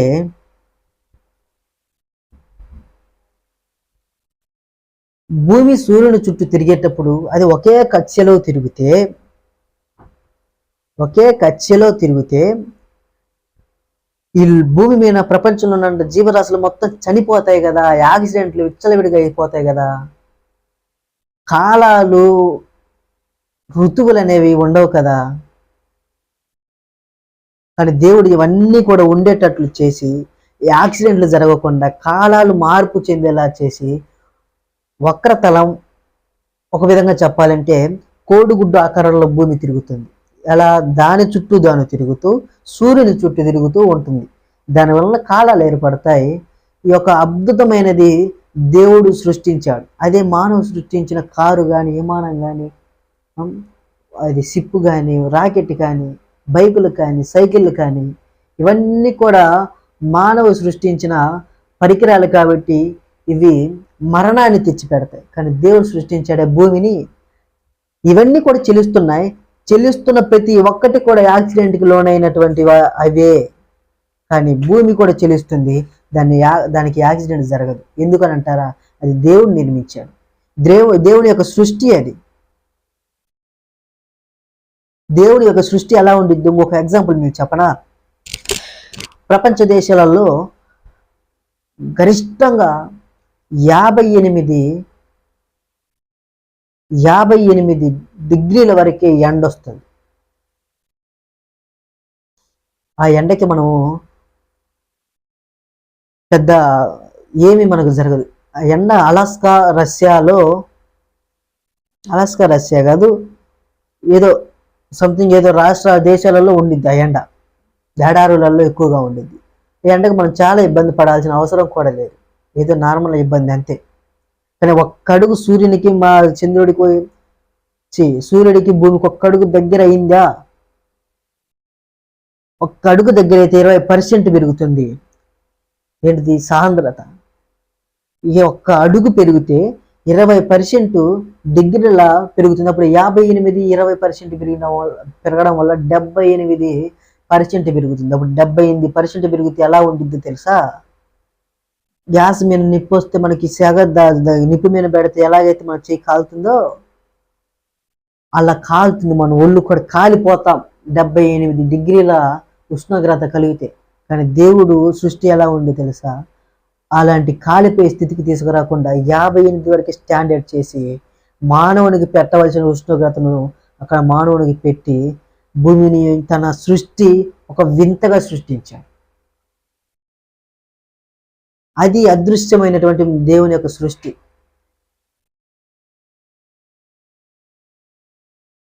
అయితే మన వాక్యంలోకి వెళ్దాం. నేను మీకు చదివి వినిపించాను. పరస్పరం శరీరమును అవమానించుకుంటారు అని చెప్పాను. దేవుని కోపం ఎందుకు వస్తుందన్నా అని అంటారేమో. రోమీయులకు రాసిన పత్రిక 1వ అధ్యాయం 21వ వచనంలో వినండి. మరియు వారు దేవుని నెరిగి ఆయనను దేవునిగా మహిమపరచలేదు, కృతజ్ఞత స్థుతులు చెల్లింపలేదు, గాని తమ వాదముల యందు వ్యర్థులైరి. మరియు వారు దేవుని నెరిగి ఆయనను దేవుని ఎరిగి ఆయనను దేవునిగా మహిమపరచలేదు, కృతజ్ఞత స్థుతులు చెల్లింపలేదు, గాని తమ వాదముల యందు వ్యర్థులైరి. వారి పాపముల వల్ల వ్యర్థమయ్యారు. దేవుడు చెప్పినటువంటి ఆజ్ఞను పక్కన పెట్టి నన్ను మహిమపరచు, నన్ను కృతజ్ఞత స్థుతులు చెల్లించు అని చెప్తే అవన్నీ కూడా పక్కన పెట్టి పాపాలకు లోనయ్యారని 21వ వచనంలో చెప్తున్నాడు. రోమీయులకు రాసిన పత్రిక 1వ అధ్యాయం 21వ వచనంలో దేవుడు ఏం చెప్పాడంటే, నన్ను మహిమపరచు, కృతజ్ఞత స్థుతులు నాకు చెల్లించని చెప్పాడు. అలా చెల్లించకపోతే ఏమైందన్నా? కృతజ్ఞతలు దేవుడికి అంత అవసరమా? మహిమపరచడం దేవుడికి అంత అవసరమా అని అంటారేమో. దేవుడిని మహిమపరచడం, కృతజ్ఞత చెల్లించకపోవడం వలన దేవుడికి నష్టం ఏం లేదు. అడ నష్టం మనకేరా నాయన, నష్టం మనకే. దేవునికి కృతజ్ఞత చేయకపోతే దేవునికి నష్టం రాదు, మనకు నష్టం అవుతుంది. అందుకే దేవునికి కృతజ్ఞత స్థుతులు చెల్లించాలి, దేవునికి మహిమపరచాలి. మనకి ఇబ్బందులు రాకుండా, సమస్యలు రాకుండా, కష్టాలు రాకుండా, నష్టాలు రాకుండా అనేటువంటి ఇవన్నీ కూడా మన జీవితంలో ఉండకుండా ఉండాలంటే దేవుని మహిమపరచాలి. దేవుడికి నష్టం ఏం లేదు. ఈ కృతజ్ఞత స్థుతులు మహిమపరచడం అనేటువంటి లేకపోతే దేవుడికి నష్టం కాదు, మనకు నష్టం. కాబట్టి మనం దేవుడిని స్తుతించాలి. ఇలా ఎందుకు దేవుని నేను స్తుతించాలి? నేను దేవుని స్తుతించను, దేవునికి నేను ప్రార్థన చేయను, అసలు దేవుడే లేడు అని గర్వం ఎప్పుడైతే మానవుల్లోకి వస్తుందో, పతనం అప్పుడైతే మానవుల్లో మొదలవుతుంది. గర్వం అనేది ఎప్పుడైతే నీలో ఉంటుందో పతనం కూడా అప్పుడే నీలోకి వస్తుంది. గర్వం ఉండకూడదు, గర్వపడకూడదు. నేనే గొప్ప, నేనే మంచి, నేనే ఉత్తముణ్ణి, నేనే ధనవంతుణ్ణి, నేనే పరిశుద్ధుని గర్వం ఎప్పుడైతే నీలో వస్తుందో, దేవుణ్ణి స్తుతించకుండా, దేవుని స్తుతించకపోతే ఏమవుతుందని గర్వం నీలోకి వస్తుందో, అప్పుడు దేవుని ఉగ్రతని మీలోకి వస్తుంది. ఆటోమేటిక్గా పతనం అనేది నీ జీవితంలో మొదలవుతుంది. దేవుడి యొక్క రెండవ ఉగ్రత మనం చూసుకున్నట్లయితే, మీకు ఇది ఒకటి పెండింగ్ పెట్టాను. ఏం పెట్టానంటే పరస్పర శరీరాలని అవమానపరచుకోవడం పెండింగ్ పెట్టి నేను లాస్ట్ చెప్తాను, మీకు మీరు చక్కగా వినొచ్చు. నేను లాస్ట్లో దాన్ని సంభాషించడానికి ఇష్టపడుతున్నాను.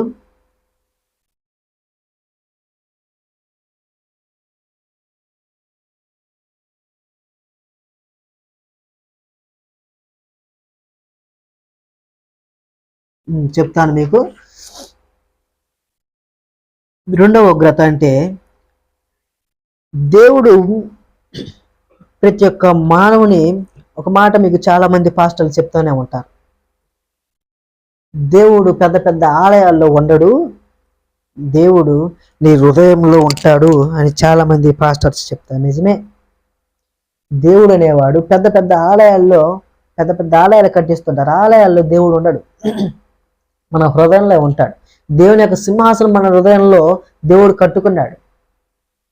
కానీ ఈనాటి కాలంలో మానవులు ఏం చేస్తున్నారు తెలుసా? దేవుని హృదయాన్ని, దేవుడు కట్టుకున్న సింహాసనంలో దేవుడు కూర్చొని ఉంటే దేవుణ్ణి పక్కన పెట్టి, లవ్ ఉంటుంది కదా, దాన్ని తీసుకొచ్చి పెడతారు. ఈయనుంటాం, దేవుడు కట్టించుకున్న సింహాసనంలో దేవుడు ఉండవలసిన స్థానంలో దేవుడిని ఉంచకుండా పక్కన పెట్టి ఏదో చీప్ చీప్ చీప్ డైలాగ్లు వేస్తుంటాం. నువ్వే నా ప్రాణం, నువ్వే నా సర్వస్వం, నువ్వే నా ఊపిరి, నువ్వు నా గుండెకాయ, నా తలకాయ, ఇలాంటివి మాటలు మాట్లాడుతుంటాం. మన జీవితంలో కూడా జరిగి ఉంటాయి. అసలు స్థానం ఎవరిదిరా నాయన అంటే ఇది దేవుడి స్థానం, దేవుడి సింహాసనం ఇది. కానీ దేవుడిని పక్కన పెట్టి ఒక సాంగత్యం అని అంటే ఒక పాపానికి లోనైనటువంటి పాపాన్ని, ఒక పచ్చిగా చెప్పాలంటే లవ్ పుట్టడం వల్ల దేవుని స్థానాన్ని, దేవుడిని పక్కన పెట్టి ఒక అమ్మాయినో లేదా అమ్మాయి జీవితంలో జరిగే ఒక అబ్బాయినో తెచ్చి ఆ స్థానంలో పెట్టుకుంటారు. విన్నారు కదా? దేవుడిది స్థలం అయితే దేవుణ్ణి మహిమపరచురా, మీరు నా హృదయంలో ఉన్న, నా హృదయాంతరంగంలో ఉన్న పరిశుద్ధ దేవా, నీకు నా కృతజ్ఞత స్తుతులు అని నువ్వు దేవుని మహిమపరచురా అని అందరు చెప్తుంటే, నువ్వు నా గుండెకాయ, నువ్వు నా తలకాయ, నన్ను ఊపిరి, నా 4వ గది, నా 3వ గది అని విచ్చలవిడిగా దేవుని పక్కన పెట్టి ప్రేమానురాగాలు పంచుతుంటారు కదా, అది రెండో ఉగ్రత. దేవుణ్ణి పక్కన పెట్టడం అనేది మూర్ఖత్వం అని చెప్పాను కదా. దేవుని పక్కన పెట్టి, ఉంచాల్సిన వాడిని పక్కన పెట్టి ఉంచకూడనిది తీసుకొని వచ్చి హృదయంలో పెట్టి పాపం చేస్తారు. అసలు స్థలం దేవుడిది, నువ్వు పెట్టేదేమో వేరే వాళ్ళకి, ఆ పెట్టేది పరిశుద్ధమైనది అని గ్రహిస్తే అది పరిశుద్ధం కాదు. ఒకవేళ నువ్వు పరిశుద్ధమైనదే పెట్టావనంటే అది దేవుడికి ఇష్టమేమో, అది దేవుడి వాక్యం కావచ్చు. లేదు, నీతి నిజాయితీగా నీకు బోధిస్తున్న నీ పాస్టర్ విషయంలో నా నా దైవజనుడు ఎప్పుడు కూడా నా హృదయంలో ఉంటాడు అని అంటే అది మంచి పద్ధతి. అది కాకుండా నా ప్రేయస్ ఎప్పుడు నాకు నా హృదయంలో ఉండిద్ది, నా గుండెలో ఉండిద్ది అంటే ఆ గుండె దేవుడిది, ఆ హృదయం దేవుడిది, ఆ సింహాసనం దేవుడిది. అది సింహాసనం దేవుడిది అయినప్పుడు పక్కన వాళ్ళు తెచ్చి నీ యొక్క సింహాసనం మీద కూర్చోబెడితే దేవునికి కోపం రాదా?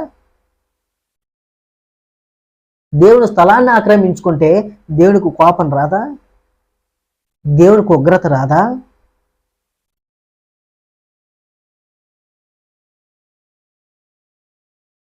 భక్తిహీనత ఎలా ఉండిద్ది అంటే, నేను మీకు విషయం తెలియజేస్తాను. భక్తిహీనత ఎలా ఉండిద్ది అంటే, క్లాసులో గోల జరుగుతుంటే అక్కడ ఎవరు లేనట్టు? టీచర్ లేనట్టు కదా. క్లాసులో గోల జరుగుతుంటే టీచర్ లేరని అర్థం చేసుకోవాలి అక్కడ. అదే మన జీవితంలో దేవుడు లేకుండా లేడు అని అనుకుంటే విచ్చలవిడిగా తయారవుతాం. మన జీవితంలో ఎప్పుడైతే దేవుడు లేకుండా పోతాడో, మన జీవితంలో ఎప్పుడైతే దేవుని యొక్క స్థానం లేకుండా పోతుందో, మన జీవితంలో దేవుడు కట్టుకున్నటువంటి హృదయానుసారమైనటువంటి సింహాసనంలో దేవుడిని ఎప్పుడైతే మనం పక్కన తీసి పెడతామో అప్పుడు విచ్చలవిడిగా తయారవుతాం. పాపం, మంచి, చెడు అనేది యోచించకుండా మన చెడు జీవితంలోనే బ్రతుకుతుంటాం. కాబట్టి ఎవరి స్థానం ఎక్కడ ఉండాలి అక్కడ ఉండాలి. గాడిద చేయాల్సిన పని గాడిద చేయాలి, గుర్రం చేయాల్సిన పని గుర్రం చేయాలి. గుర్రం చేసిన వాటికి పనిష్మెంట్ ఉంటుంది, గుర్రం గాడిద చేసినా దానికి పనిష్మెంట్ ఉంటుంది. కాబట్టి దేవుడు ఉండాల్సిన స్థలంలో దేవుడిని ఉంచాలి, నీ భార్యను ఉంచాల్సిన స్థలంలో భార్యను ఉంచాలి, నీ పిల్లల్ని ఉంచాల్సిన స్థలంలో పిల్లల్ని ఉంచాలి. దేవుని ఉంచాల్సిన స్థలంలో దేవుని ఉంచకుండా ఇంకోదాన్ని తెచ్చిపెట్టుకున్నావా, ఇంకొకరిని తెచ్చిపెట్టుకున్నావా, దేవుని కోపం ఆటోమేటిక్గా నీ వీనికి వస్తుంది. దేవుడు నీ జీవితంలో క్లాస్ రూమ్లో టీచర్ లేకపోతే ఎలా గందరగోళంగా క్లాస్ అయిపోతుందో, దేవుడు కూడా నీ జీవితంలో లేకపోతే నీ కుటుంబంలో లేకపోతే గందరగోళం అయిపోతుంది నీ జీవితం, నీ కుటుంబం విచ్చల విడతనంలో తయారవుతావు నీ జీవితం, నీ కుటుంబం. నీకు హద్దులు ఉండవు, సరిహద్దులు ఉండవు. నువ్వు పాపం పరిపక్వం అయిపోతుంది, పాపం విచ్చల విడవైపోతుంది. విచ్చల విడతనం వల్ల దేవుని ఉగ్రత నీ కుటుంబంలో, నీ జీవితంలోకి వస్తుంది. హల్లెలూయా. దేవుని ఉగ్రత నీ కుటుంబంలోకి వస్తుంది. ఇంకొక విషయంలో మనకి వెళ్ళినట్టయితే త్వరగా ముగిస్తాను. ఇంకా 2 విషయాలు మీకు తెలియజేసి నేను ముగిస్తాను. చాలా లెంత్ అయింది వీడియో, అయినా ఎటువంటి ఇబ్బంది పడాల్సిన అవసరం లేదు. ఎందుకంటే దేవుని వాక్యం మనం ఎంత వింటే అంత ఆశీర్వాదం పొందుకుంటాం. కాబట్టి నేను త్వరగా ముగించేటువంటి అవకాశం మీకు చేస్తాను. దేవుడు అపవిత్ర ఆత్మకు అప్పగించట్టు ఎందుకు చేశాడంటే, దేవుడికి కరుణ లేక కాదు, దేవుడు స్వేచ్ఛ ఇచ్చాడు. నేను ముందు చెప్పాను, దేవుడు స్వేచ్ఛ ఇచ్చాడు. అది మంచిదైనటువంటి దాని వరకే స్వేచ్ఛ ఇచ్చాడు. మంచిది కాదు అని చెప్పిన దాని మీద స్వేచ్ఛ ఇవ్వలేదు. దానిని సరిగా వినియోగించుకోలేదు. కాబట్టి స్వేచ్ఛ దేవుడు ఏటి మీదైతే మనకి స్వేచ్ఛ ఇచ్చాడో వాటి మీద కాకుండా స్వేచ్ఛ ఇవ్వని దాని మీద మనం ఉపయోగించాం. కాబట్టి దేవుడు ఇచ్చిన స్వేచ్ఛ సరిగా వినియోగించుకోకపోవడం వల్ల అపవిత్ర ఆత్మకు మనల్ని అప్పగించాడు యేసుక్రీస్తు వారు. అర్థమవుతుంది మీ అందరికీ? స్వేచ్ఛ ఇచ్చాడు. స్వేచ్ఛ ఇచ్చిన మాట నిజమే. ఆ మాటని ఎన్నిక తీసుకోలేక ఉగ్రత అనేది మన మీదకి వస్తుంది. స్వేచ్ఛ ఇచ్చిన దాని మీద నువ్వు ఉపయోగించుకోరా నాయనంటే, ఇవ్వని దాని మీద స్వేచ్ఛ ఉపయోగించుకుంటే అపవిత్ర ఆత్మకే లోనవుతావు. ఇప్పుడు మెయిన్ పాయింట్, మీకు ఇందాక నుండి పెండింగ్లో పెట్టిన విషయంలోకి వస్తే, రోమిలకు రాసిన పత్రిక 1:24 వచనంలో నేను చదివి వినిపిస్తే ఇది ఒక మాట చెప్పి ముగిస్తాను. 24 వచనం, ఈ హేతువు చేత వారు తమ హృదయములను దురాశలను అనుసరించి తమ శరీరములను పరస్పరం అవమానపరుచుకున్నట్లు దేవుడు వారిని అపవిత్రులకు అప్పగించెను. తమ శరీరములను పరస్పరము అవమానపరుచుకుంటున్నారు. నిన్నగా చెప్పాను, దేవుని స్వరూపమందు ఆదామును తయారు చేశాడు, ఆదాము స్వరూపమందు అవ్వను తయారు చేశాడు. ఇప్పుడు అవ్వ స్వరూపము ఆదాము లాగుంది కదా, అవ్వ స్వరూపం ఆదాము లాగుంది. ఆదాము స్వరూపం ఎవరిదిరా నాయనంటే యేసుక్రీస్తు వారు. ఇప్పుడు ఈ ముగ్గురు స్వరూపం కూడా, ఇద్దరు స్వరూపం ఎవరిదిరా అవ్వ ఆదాముది అని అంటే యేసుక్రీస్తు వారి స్వరూపం. అప్పుడు ఎవరిని ఏలన చేసినట్లు? యేసుక్రీస్తు వారిని ఏలన చేసినట్లు కదా. ఒక తల్లి ఒక కొడుకుతో, అబ్బా నీ ముఖం ఎంత బాగుందంటే, ఇప్పుడు కొడుకుని విమర్శించినట్లయితుంది ఆడ, ఆమె నామే విమర్శించుకున్నట్లయితుంది ఆడ, ఆమె నామే విమర్శించుకున్నట్లయితుంది. ఎందుకు? తల్లి పోలికగా తండ్రి పోలికగా కుమారుడు పుట్టాడు. నీకు ముఖం ఎంత బాగుందని నీ ముఖం అద్దంలో చూసుకోరంటే, నా ముఖమే నీ ముఖం కాదా అని ప్రశ్నించాను. తల్లి పోలికగా తండ్రి పోలికగా కుమారుడు పుట్టినప్పుడు తల్లి తండ్రి నీ ముఖం ఎంత బాగుందిరా అన్నప్పుడు ఈ ముఖం ఎవరిది అని అంటే తండ్రితో. మనిద్దరం ఇప్పుడు ఎదురెదురుగా నువ్వు వినేవాడివి, నువ్వు చెప్పేవాడిని నేను, వినేవాడిని నేనుండి నీ ముఖం ఎంత బాగుంది అన్నాను అనుకో, నీ ముఖము నా ముఖము దేవుని పోలికే కదా. అప్పుడు మన ఇద్దరం ఎవరిని విమర్శించినట్లు? దేవుణ్ణి విమర్శించినట్లు. కాబట్టి ఇక్కడ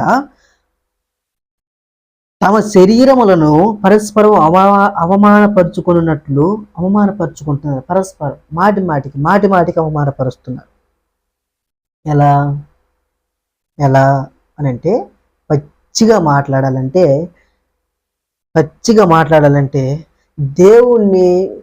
దేవుడు ఇచ్చినటువంటి శరీరాన్ని పరస్పరం అవమానపరుస్తున్నాం. ఒక పిల్లని చూసినప్పుడు, ఒక అమ్మాయి, నేను పచ్చిగా అన్నాను కదా, అలానే చెప్పాలి. తప్పు నాలో లేదు, బైబిల్ చెప్పే విషయమే, తప్పు నాలో లేదు. పచ్చిగా చెప్తే వినే లోకంలో ఉన్నాం మనం, అందుని బట్టి నేను పచ్చిగా చెప్తున్నాను. తప్పు నాలో ఉందని కాదు, పచ్చిగా చెప్తే అర్థమవుతుందని ఉద్దేశం చెప్తున్నా. ఒక అమ్మాయి ఉంది, అబ్బా పిటపిటలాడుతుందిరా అని అంటాం. ఫిగర్ భలే ఉందిరా అని అంటుంటాం. పిల్ల మాలుగు లేదురా. కొత్తగా పలుకుబడిలో ఉన్నటువంటి పదం లైనా లాగుంది, అబ్బా ఇంకా ఏదో ఉంది. లైలా మజ్నులా, లైలా మజ్ను కథలో లైలా ఎలా ఉండిద్దో అలా ఉండిద్ది. పిట్ట పిటపిటలాడుతుంది, ఫిగర్ బాగుంది. పచ్చిగా చెప్పాలంటే ఫ్రంట్ అదిరిపోతుందిరా, బ్యాక్ అదిరిపోతుందంటే అని విచ్చలవిడతనంలో బ్రతుకుతున్న ఈ లోకంలో దేవుని ఉగ్రత రాదంటారా? దేవుని స్వరూపాన్ని నువ్వు ఏళన చేస్తున్నప్పుడు దేవునికి ఉగ్ర కోపం రాదంటారా?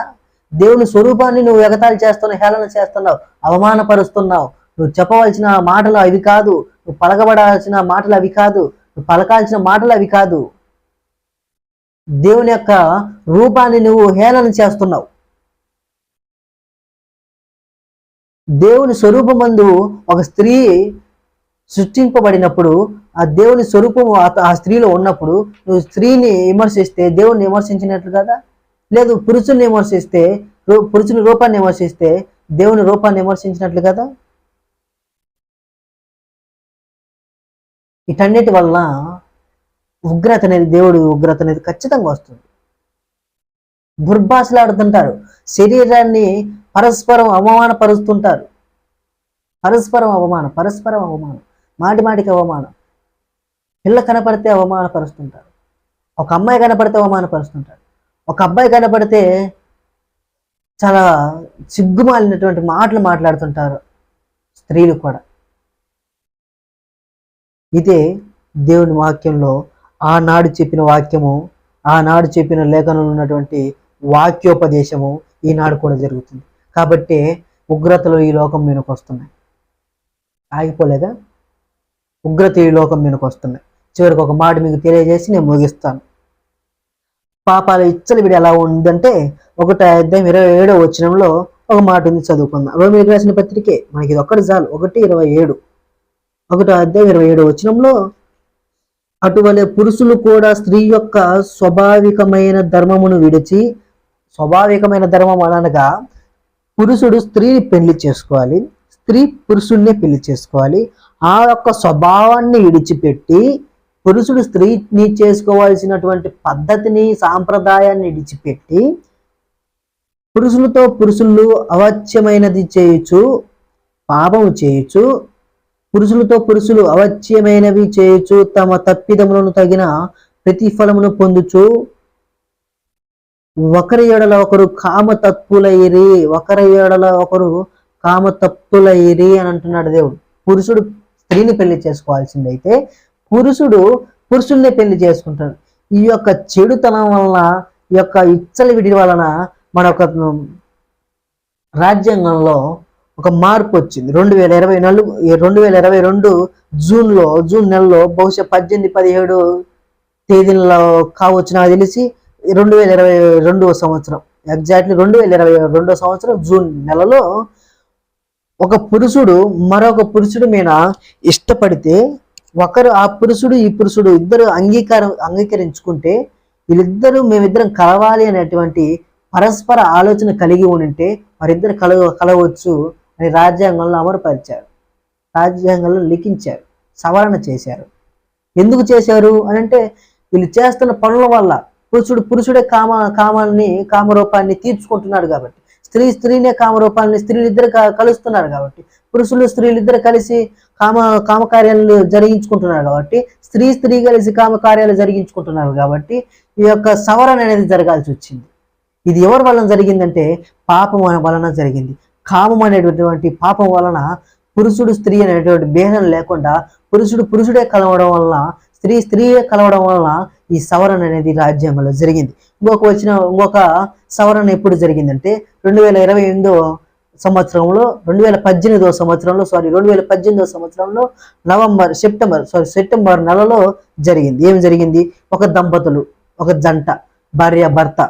ఈ భార్యాభర్తలలో భార్య ఇంకొకటి మీద మనసు పడితే ఈ భార్యాభర్తలు ఏం చేయాలి? వీళ్ళిద్దరు భార్య ఒకడి మీద మనసు పడ్డప్పుడు ఈ భార్య ఇతన్ని ఒప్పించుకొని అతనితో శయనించడానికి హక్కు ఉంది అని రాజ్యాంగంలో లిఖించారు. ఎందుకు లిఖించారంటే, ఈ భార్య ఉన్న మొగుడిని సర్దుబాటు చేసుకోలేక, ఉన్న మొగుడిని వాడుకోలేక, ఉన్న మొగుడితో ఉండకుండా ఇంకొకరితో అలవాటైనప్పుడు ఈ విచ్చలవిడితనాన్ని చూడలేక, వాటిని చూసి ఓర్చుకోలేక ఈ సవరణలు అనేవి రాజ్యాంగంలో జరిగాయి. అర్థమవుతుంది ప్రియ దేవుని పిల్లలారా? ఈ దంపతులు పెళ్లి చేసుకున్న దంపతులు, దేవుడు ఏర్పరచుకున్న దంపతులు. కానీ ఈ దంపతులలో పురుషుడికి ఏరే స్త్రీ మీద కన్నుపడ్డా, స్త్రీకి ఏరే పురుషుడి మీద కన్నుపడ్డా, వీళ్ళిద్దరి సమక్షంలో జరిగినట్టు సంభాషణలు వీళ్ళిద్దరు అంగీకరించుకొని నువ్వు వెళ్ళు అని సమాధానం పొందినప్పుడు వాళ్ళిద్దరూ ఆ పురుషుడు కానీ స్త్రీ కానీ వెళ్ళి దానితో ఒక అబ్బాయితో కానీ అమ్మాయితో చేయించడానికి హక్కు ఉందని రాజ్యాంగంలో సవరణ జరిగింది. రాజ్యాంగంలో మొదటిగా ఇవి లేవు, కానీ లోకంలో చేసేటువంటి పాపాల వలన ఇవి జరగడం జరిగింది. కాబట్టి ప్రియ దేవుని పిల్లలారా, నేను చెప్పే ముఖ్యమైన ఉద్దేశం ఏంటంటే దేవుని ఉగ్రత ఎలా వస్తుందో, ఎందుకు వస్తుందో, ఏ విధంగా వస్తుందో, అసలు కారణం ఏంటో, అసలు సమస్య ఏంటో, సమస్యకు పరిష్కారం ఏంటో, పరిష్కారం వల్ల వచ్చే లాభం ఏంటో, ఈ లాభము ఎందువలన వస్తుందో, ఎవరి వలన వస్తుందో, ఈ లాభం వచ్చిన తర్వాత మనం ఏం చేయాలో అనేటువంటి చాలా విషయాలు మీకు తెలియజేశాను. ఇవన్నీ కూడా మనసులో ఉంచుకొని దేవుని ఉగ్రత మనకి రాకుండా, దేవుని యొక్క కోపం మన యొక్క జీవితంలో, మన కుటుంబంలో ఉండకుండా ఉండాలి అంటే దేవుని యొక్క ఆజ్ఞలను మనము అనుసరించాలి. దేవుని యొక్క ఆజ్ఞలను అనుసరించి దేవుడు చేయకూడని పనులు ఏవైనా ఉన్నాయో అవి చేయకుండా ఉండాలి. దేవుడు చేయమని చెప్పినవి చేస్తూ ఉండాలి. దేవునికి కృతజ్ఞతాస్తుతులు చెల్లించకపోవడం వల్ల దేవుడికి నష్టం లేదు, కానీ చెల్లించకపోవడం వల్ల మనకు నష్టం అంటున్నాడు దేవుడు. దేవుడు స్వేచ్ఛ ఎందుకు ఇచ్చాడంటే దేవుడు తినవలసిన పండ్లు వరకే తినమని చెప్పాడు, కానీ తినకూడని పండ్లు తినమని చెప్పలేదు. తినవలసిన పండ్ల మీద స్వేచ్ఛ ఇచ్చాడు, కానీ తినకూడని పండ్ల మీద స్వేచ్ఛ దేవుడు ఇవ్వలేదు. కానీ మానవుడు ఏం చేశాడంటే తినకూడని పండ్ల మీద స్వేచ్ఛను ఉపయోగించాడు, తినవలసిన పండ్ల మీద స్వేచ్ఛను ఉపయోగించలేదు. ఉదాహరణకు అవ్వ ఆదాము. ఏదైనా తోటలో మధ్యలో ఉన్న చెట్టు వృక్ష ఫలములను మీరు తినొద్దు, మీరు అవి తిన్న ఎడల సిగ్గుని ఎరుగుదురు, అవి తిన్న ఎడల మీరు మంచి చెడులను గ్రహిస్తారు, అవి తినమాకు అని చెప్తే అవే తిని స్వేచ్ఛ ఇచ్చిన దాన్ని వదులుకొని స్వేచ్ఛ ఇవ్వని దాని మీద స్వేచ్ఛను చూపించారు. పాపానికి లోనయ్యాడు. పాపానికి లోనైన వారు ఏమని దేవుని ఉగ్రత ఎలా వచ్చింది? ఆదాముకి ఎలాంటి శాపం వచ్చింది? నువ్వు స్వయంగా భూమిని స్వేద్యపరుచుకొని ఆహారము తిందువు అని శాపం పొందాడు ఆదాము. మరి అవ్వ ఏం పొందింది శాపం అనంటే, నువ్వు నొప్పులతో కూడిన ప్రసవ వేదనతో నువ్వు బిడ్డకు జన్మనిస్తావు అని చెప్పాడు. పాపం చేయించిన సర్పానికి ఏమిచ్చాడు? నీవు ఈ నేల మీద ప్రాకు జంతువుగా ఉంటావని సర్పానికి శాపం ఇచ్చాడు. దేవుని కోపం ఉగ్రతని. దేవుని ఉగ్రత ఆదామీన జరిగింది. స్వేదపరుచుకొని కష్టపడి నువ్వు కష్టార్జితం వల్ల నువ్వు ఆహారం తింటావు. అవ్వ ఇది ప్రసవ వేదన వల్ల నువ్వు బిడ్డలను కంటావు. పాము, సర్పము, నువ్వు సర్పానికి అప్పుడు కాళ్ళు ఉన్నాయి. సర్పాన్ని దేవుడు ఎప్పుడైతే శపించాడో నువ్వు నేల మీద ప్రాకు జంతువుగా ఉంటావని, అప్పుడు నేల మీద ప్రాగడానికి పాముకి ఆటోమేటిక్గా కాళ్ళు లేకుండా పోయాయి. హల్లెలూయా. కాబట్టి దేవుడు ఇచ్చిన వాటి మీద స్వేచ్ఛను ఉపయోగించాలి కానీ దేవుడు ఇవ్వని దాని మీద స్వేచ్ఛ ఉపయోగిస్తే దేవుడు ఉగ్రత ఆటోమేటిక్గా నీ జీవితంలోకి, నీ కుటుంబంలోకి వస్తుంది. కాబట్టి దేవుని ఉగ్రత ఎలా ఉండిద్దో, ఎలా వస్తుందో రాకుండా ఉండాలంటే ఎలా మనం జాగ్రత్తలు తీసుకోవాలో అవన్నీ కూడా మీకు తెలియజేశాను. కాబట్టి ఇవన్నీ కూడా మీ యొక్క హృదయాల్లో ఉంచుకొని దేవునికి ఇష్టలుగా బ్రతకాలని నా యొక్క మనవి. ఈ యొక్క సత్య వాక్యాన్ని 10 మందికి పంచాలని నా యొక్క చిన్న మనవి. ఇందుని బట్టి ఇప్పటిదాకా మీ విన్న ప్రతి మాట కూడా మీ వెనుకల్లో ఉంచుకొని ఈ యొక్క సత్యాన్ని మీరు గ్రహించి దేవుని యొక్క మార్గంలో నడవాలని ఆశిస్తూ మీ అందరికీ కూడా కృతజ్ఞతలు చెల్లిస్తూ, ఎందుకనగా ఇప్పటి వరకు మీరు విన్నారు కాబట్టి ఓపిక తిన్న వారందరికీ కూడా కృతజ్ఞతలు చెల్లిస్తూ ఈ యొక్క వాక్యోపదేశాన్ని ముగిస్తున్నాను.